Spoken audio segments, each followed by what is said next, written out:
Bismillahirrahmanirrahim. Assalamualaikum warahmatullahi taala wabarakatuh.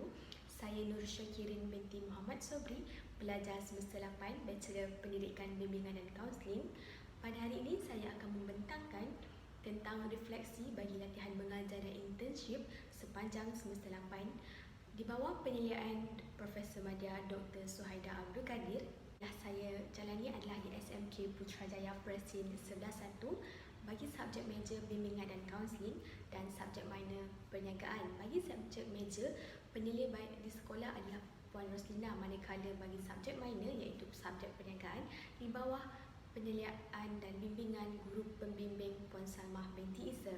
Baiklah, di sini saya akan terangkan sedikit tentang isi kandungan pembentangan saya pada hari ini, merangkumi 4 aspek yang penting iaitu latar belakang aspek yang difokuskan, aktiviti utama yang dilaksanakan, perkara penting yang diperolehi dan dipelajari, serta cadangan dan kesimpulan bagi latihan mengajar yang telah saya lalui. Baiklah, bagi aspek pertama yang difokuskan adalah pengajaran dan pembelajaran yang merangkumi beberapa aspek lagi di bawahnya. Yang pertama adalah persediaan, merangkumi persediaan saya sebagai guru untuk menjalankan PDPC di dalam kelas. Sebelum masuk ke dalam kelas, saya banyak membuat carian dan pembacaan sendiri bagi menambahkan ilmu dan juga untuk memahamkan diri sendiri sebelum memberi dan menyampaikan ilmu kepada para pelajar. Seterusnya, untuk set induksi, memandangkan subjek perniagaan adalah subjek yang begitu dekat dan sangat rapat dengan diri kita, jadi saya meminta para pelajar untuk melakonkan dengan memberi watak-watak tertentu dalam perniagaan supaya dapat merangsang minda mereka. Selain lakonan, set induksi juga saya berikan melalui gambar dan juga keratan akhbar berkaitan dengan perniagaan yang ada dan berlaku di Malaysia. Dan seterusnya, bagi proses PNP, saya bersyukur kerana para pelajar memberikan kerjasama yang begitu baik sepanjang proses PNP berlangsung. Pembelajaran juga adalah berpandukan kepada aktiviti di dalam kelas. Ini adalah kerana untuk mendapatkan kerjasama para pelajar supaya mereka saling memberi dan menerima apa yang disampaikan oleh rakan-rakan. Strategi pembelajaran yang digunakan adalah strategi kolaboratif dan kooperatif yang melibatkan para pelajar untuk bekerjasama dengan rakan-rakan yang lain, membantu sama ada mereka pada tahap IQ yang tinggi maupun rendah, mereka saling membantu bersama-sama dengan rakan yang lain. Seterusnya adalah bahan bantu mengajar. Bahan bantu mengajar yang utama adalah melalui buku teks. Buku rujukan adalah sebagai alat bantuan, penambah bantuan untuk kami. Manakala buku teks tidak memberikan contoh yang begitu banyak, jadi buku rujukan merupakan perkara yang sangat penting untuk lagi memahamkan para pelajar. Selain itu juga, aktiviti dalam kelas juga melibatkan pembentangan secara individu dan juga pembentangan secara berkumpulan yang memerlukan para pelajar membentangkan isi dan pengisian yang mereka telah pelajari, dan ini memerlukan kertas majung dan juga marker pen. Okey, untuk hubungan dengan pelajar, walaupun pada awal pengajaran saya pada minggu 1, para pelajar agak pasif, agak malu-malu dan segan-segan, namun pada minggu kedua, ketiga dan keempat, mereka menunjukkan improvement, menunjukkan penambahbaikan dalam cara mereka berkomunikasi dan juga cara mereka berinteraksi bersama saya dan juga rakan-rakan yang lain. Mereka juga sangat memberikan kerjasama yang baik dan sentiasa menghormati saya sebagai seorang guru. Okey, baiklah, kita teruskan dengan aspek yang kedua iaitu co-curriculum. Pihak sekolah telah memberi kami para guru pelatih untuk memilih 2 daripada 3 aktiviti co-curriculum. Pada minggu pertama, perjumpaan bagi unit beruniform dan kami telah diberi pengecualian untuk menyertai perjumpaan pertama. Pada minggu kedua, kami telah diberi pilihan untuk memilih mana-mana badan yang beruniform. Untuk kelab, memandangkan saya seorang guru pelatih kaunseling, saya telah diberi kelab kerjaya sebagai guru penasihat. Dan pada minggu kedua ini, perjumpaan adalah berfokuskan kepada pelantikan organisasi kelab yang baharu. Dan guru penasihat kelab tersebut sangat menyambut kehadiran kami. Dia memberi saya peluang untuk saya berucap dan memberi sepatah dua kata kepada para pelajar mengenai kerjaya yang bakal dipilih. Pada minggu ketiga pula adalah perjumpaan bagi sukan permainan. Saya telah memilih bola baling sebagai co-curriculum yang saya sertai.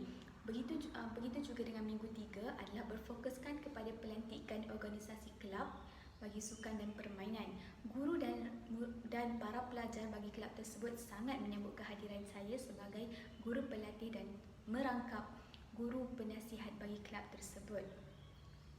Bagi minggu 4, tiada sebarang perjumpaan atau sebarang perhimpunan yang besar-besaran kerana pihak KPM melarang keras untuk para pelajar dan pihak sekolah menganjurkan sebarang aktiviti kerana berikutan kes COVID yang mula membimbangkan pada minggu 4, maka segala aktiviti co-curriculum dibatalkan. Untuk aktiviti sekolah yang lain, saya telah berpeluang pada minggu 1 untuk menjadi guru pengiring kepada para pelajar untuk kem kepimpinan pengawas dan juga ketua tingkatan yang dijalankan selama 3 hari 2 malam di Hulu Langat. Inilah pengalaman yang sangat berharga yang saya rasa saya tak mampu untuk mencarinya di mana-mana. Mungkin dulu waktu di sekolah saya adalah sebagai peserta kem kepimpinan dan kali ini saya adalah sebagai guru pengiring. Ia adalah dua pengalaman yang sangat membezakan dan sangat berharga untuk saya. Baiklah, untuk aspek yang ketiga kita teruskan iaitu interaksi sosial yang mana saya pecahkan kepada 4 bahagian. Yang pertama adalah interaksi sosial dengan guru pembimbing. Hubungan dengan guru pembimbing adalah sangat baik kerana Puan Salmah merupakan individu yang sangat berpengaruh dan sangat berpengalaman dalam bidang dan subjek perniagaan ini. Beliau sangat mengambil berat tentang cara saya melaksanakan PDPC di dalam kelas, sentiasa berkongsi ilmu dengan saya dan tidak lokek untuk mengajarkan dan memberikan pengetahuan yang baru kepada saya agar saya dapat sampaikan kepada para pelajar. Yang kedua adalah hubungan dengan pentadbir. Saya rangkumkan hubungan adalah sangat baik kerana pada hujung minggu iaitu setiap hari Jumaat, saya dan rakan-rakan praktikal yang lain akan berjumpa dengan pentadbir iaitu Puan Sharifah selaku PKP sekolah untuk kami menghantar laporan sepanjang minggu pengajaran kami, dan di situ beliau sangat mengambil berat tentang pengajaran kami. Beliau banyak menanyakan sama ada kami selesa atau apa masalah yang mungkin ada dalam diri kami sepanjang kami menjalankan latihan mengajar ini. Dan hubungan yang ketiga adalah antara guru-guru yang lain. Walaupun pada minggu pertama kami agak segan, saya dan guru pelatih yang lain agak segan dengan guru-guru yang sedia ada di sana, namun minggu kedua, ketiga dan keempat semakin menunjukkan perubahan yang mana saya mula rapat dengan guru-guru. Walaupun saya berada di bilik kaunseling dan jauh daripada guru-guru mata pelajaran lain, namun saya cuba untuk berinteraksi dengan mereka dengan memberi salam, senyum dan juga bertanyakan pandangan dan pendapat mereka, meminta mereka berkongsi pengalaman tentang cara bagaimana untuk melaksanakan pengajaran dan pembelajaran yang berkesan. Sesungguhnya guru-guru di sana sangatlah baik dan tidak langsung lokek berkongsi ilmu. Baiklah, dengan rakan-rakan seperjuangan yang kami seramai 6 orang daripada UPM sangatlah rapat kerana kami sentiasa berjumpa dan berkongsi ilmu, dan kami juga sentiasa tolong-menolong antara satu sama lain. Contohnya, sekiranya saya mempunyai hal lain dan ada relief di atas nama saya, rakan-rakan yang lain sedia untuk membantu dan menggantikan saya untuk relief. Dan itu sangat bersyukur kerana mereka sangat rajin dan sangat memahami tugas kami semua sebagai guru. Baiklah, untuk seterusnya, untuk aktiviti utama yang telah dilaksanakan, saya bahagikan kepada 6 perkara. Yang pertama adalah pembelajaran dan pemudahcaraan, iaitu PDPC. Sepanjang minggu 1 hingga 4, PDPC adalah dijalankan secara bersemuka, dan selepas minggu 4 iaitu sepanjang tempoh PKP, PDPC dijalankan secara atas talian. Itu adalah perkara yang penting yang telah pihak sekolah war-warkan untuk dilaksanakan oleh semua guru. Okey, untuk yang kedua adalah menjalankan sesi kaunseling secara bersemuka. Memandangkan saya seorang guru pelatih kaunseling, maka saya perlu menjalankan sesi kaunseling bersama para pelajar. Bagi yang perkara yang ketiga adalah amalan guru penyayang, yang mana pihak sekolah dan semua individu yang bergelar guru di mana walau di mana mereka berada, pihak sekolah dan KPM telah menetapkan supaya amalan guru penyayang menjadi satu amalan yang utama yang perlu seseorang guru itu amalkan walau di mana mereka berada, terutamanya di dalam kawasan sekolah. Untuk perkara yang keempat, saya juga telah mengubah suai, telah diarahkan untuk mengubah suai bilik pembimbing rakan sebaya PRS yang kami bakal gunakan sebagai bilik untuk saya dan rakan-rakan yang lain, rakan praktikum kaunseling untuk jalankan sesi kaunseling bersama para pelajar. Selain itu, saya juga telah mendekorasi bilik akses perniagaan bagi memudahkan dan memberikan keselesaan kepada para pelajar sepanjang pengajaran dan pemudahcaraan untuk subjek perniagaan. Untuk perkara yang kelima, memandangkan saya seorang guru pelatih di sana, saya telah memperolehi banyak input dan pengetahuan melalui program-program yang telah pihak sekolah jalankan.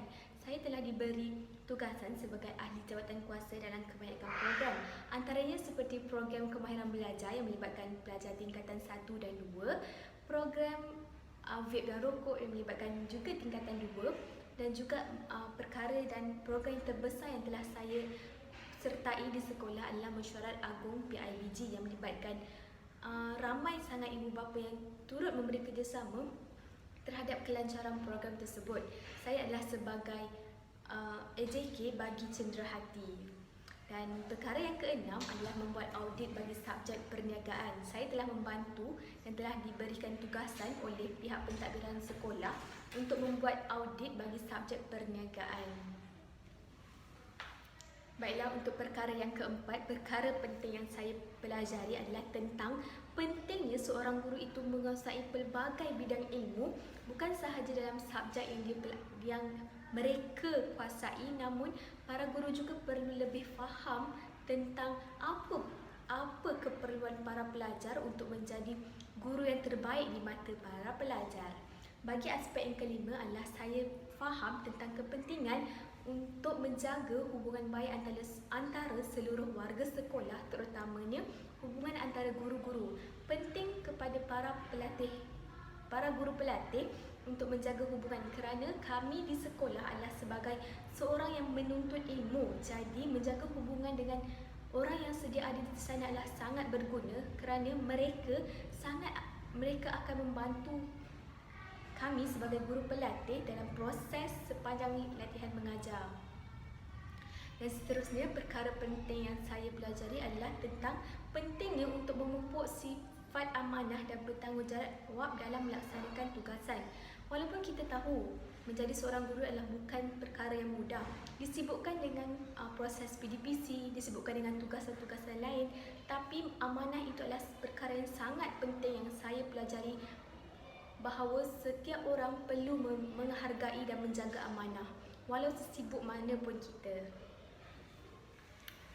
Baiklah, merangkumi apa yang telah saya pelajari semasa di sekolah sebagai seorang guru, saya mempelajari bahawa persiapan diri atau mempersiapkan diri sebagai seorang guru itu adalah sangat penting, di mana guru perlu mempunyai ilmu yang sangat kukuh dan jitu dalam usaha untuk menyampaikan kefahaman dan pengetahuan kepada para pelajar. Sebelum kita mengajar orang lain, kita dulu perlu mempersiapkan diri dengan pengetahuan yang sangat mantap. Maafkan saya. Yang kedua, saya mengerti bahawa setiap orang mempunyai masa yang sangat sibuk, terutamanya guru-guru. Jadi cadangan saya apabila bergelar seorang guru nanti, saya perlu menyusun jadual dengan lebih sistematik. Dari istilah masa tidak cukup, masa mengejar dan sebagainya. Masa itu 24 jam dan sama untuk semua orang, maka jadual yang sistematik adalah penyelesaian bagi masalah tidak cukup masa dan sebagainya. Yang ketiga, saya sedari bahawa membina hubungan yang baik dengan seluruh warga sekolah itu adalah penting kerana untuk mengelakkan daripada berlakunya perselisihan faham. Maka tidak adalah isu cikgu tu sombong, cikgu ni tak layan. Jadi cadangan saya adalah untuk sentiasa mengeratkan hubungan sesama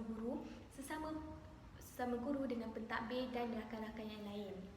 Seterusnya, cadangan yang keempat adalah menjadi individu yang lebih multitasking. Kita tahu walaupun sebagai seorang guru kita masih diberatkan dengan tugasan yang lain, maka latihlah diri untuk menjadi seorang yang multitasking. Dan terakhir adalah menjadi guru yang lebih unik. Bukan sahaja unik daripada segi pengajaran, juga unik daripada segi pendirian, unik dari segi penampilan dan sebagainya yang boleh membuatkan para pelajar lebih berminat dan tertarik untuk mempelajari apa yang ingin kita sampaikan. Unik itu bukan sahaja pada pelajaran, malahan juga pada cara pembawakan diri guru itu sendiri.